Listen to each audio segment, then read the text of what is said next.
parliamentary inquiry, Mr. Go President. ahead, sir. Mr. President, this is just a parliamentary inquiry. Last April 30, 2018, Committee Report number 368 on Dengbaksya was filed by the Blue Ribbon Committee jointly with the Committee on Health and Demography and Committee on Finance. On its face, out of the 22 members of the three committees, 14 signed the report. However, upon perusal of the report, particularly its signature page and its various attachments, this representation noticed that some members of the three committees signed the report with concurring and dissenting votes. In addition, Mr. President, some senators signed with reservations, while Senators Drilon and De Lima, joined by their colleagues in the minority, filed their separate dissenting opinions. Others, or at least this representation, has not signed, Mr. President. I have a couple of issues to raise for the Committee on Rules to resolve. First, may I inquire on the number of signatures needed in support of the committee report for it to be filed with the Bills and Index Division and considered for floor deliberation. Are those signing with concurring and dissenting opinions counted in determining the majority? How about those signing with reservations? The second issue, Mr. President, is in cases where several committees are conducting inquiry in aid of legislation involving certain issues, assuming that the primary committee prepares the report, is the majority requirement for purposes of filing and consideration by the Senate on a per committee basis, or all the members of the different committees lumped together? To illustrate, Mr. President, for the Blue Ribbon Committee, consisting of 20 members with one vacancy left by Senator, our former colleague, Senator Cayetano, it appears that 7 members signed and concurred in the report. Senators Gordon, Ejercito, Honasan, Pacquiao, Subiri, Soto, and Villar. 2 signed with reservations.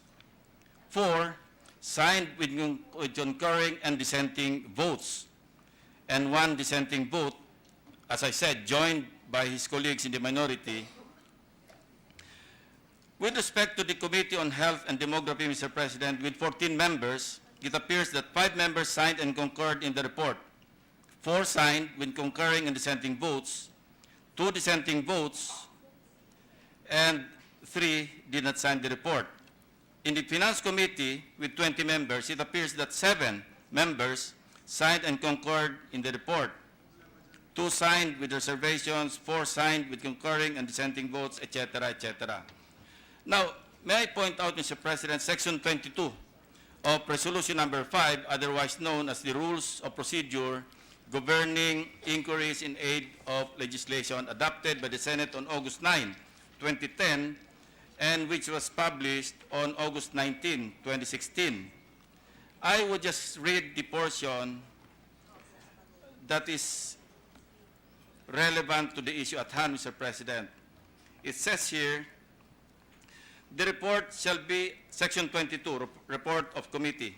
The report shall be approved by a majority vote of all its members. Concurring and dissenting reports may likewise be made by the members who do not sign the majority report within 72 hours from the approval of the report. The number of members who sign reports concurring in the conclusions of the committee report shall be taken into account in determining whether the report has been approved by the majority of the members, provided, and I'd like to highlight or underscore this portion, Mr. President, that the vote of a member who submits both a concurring and dissenting opinion shall not be considered as part of the majority unless he expressly indicates his vote for the majority decision. Mr. President, in view of this said provision, may this representation be informed whether the required majority was obtained for us to consider Committee Report number 368? This doesn't need an immediate response from the majority leader, Mr. President. Therefore, I move that Committee Report number 368 be referred in the meantime to the Committee on Rules for discussion and resolution, Mr. President. I so move, Mr. President. for the purpose of addressing the questions Yes, raised Mr. by President. Senator Lacson. Majority Leader, what is our response? Mr. President, there were a number of issues that Senator Lacson raised, and there were a number of questions that even if he wanted the questions now, I would not be able to answer all of it. So I will not object to the motion of referring it to the Committee on Rules.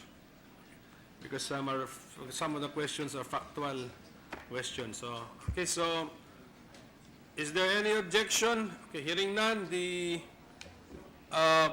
committee report number 368 is referred to the Committee on Rules.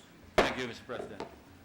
Thank you. Mr. President, may I move that the referral of House Bill 7007 be transferred from the Committee on Rules to the Committee on Education, Arts and Culture.